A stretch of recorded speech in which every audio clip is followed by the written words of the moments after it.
நமது உடல் சரியாக செயல்பட தேவையான முக்கியமான சத்துக்களில் வைட்டமின்கள் மிகவும் அவசியமானவை.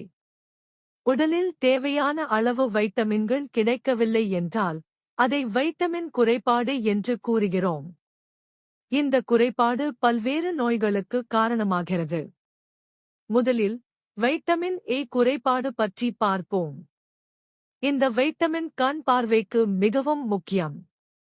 வைட்டமின் ஏ குறைபாடு இருந்தால் இரவு நேரத்தில் பார்வை குறையும். இதனை நைட் பிளைண்ட்னஸ் என்று அழைக்கிறோம். மேலும் கண்கள் உலர்ந்து தொற்று ஏற்படும் அபாயமும் அதிகரிக்கும். அடுத்து வைட்டமின் பி காம்ப்ளெக்ஸ் குறைபாடு. இந்த குழுவில் B1, B2, B3, B6 மற்றும் B12 போன்றவை அடங்கும். B1 குறைபாடு பெரிபெரி என்ற நோயை ஏற்படுத்தும். B12 குறைபாடு இருந்தால் இரத்தச்சோகை, சோர்வு, நினைவாற்றல் குறைவு ஏற்படும். நரம்பு மண்டலமும் பாதிக்கப்படலாம். இப்போது வைட்டமின் சி குறைபாடு பற்றி பார்ப்போம். வைட்டமின் சி குறைபாடு ஏற்பட்டால் ஸ்கர்வி என்ற நோய் வரும். இதில் பல் ஈறுகளில் இரத்தம் வருதல், காயங்கள் மெதுவாக ஆறுதல், உடல் பலவீனம் போன்ற அறிகுறிகள் காணப்படும். அடுத்து வைட்டமின் டி குறைபாடு. இந்த வைட்டமின் எலும்புகளுக்கு மிகவும் அவசியம்.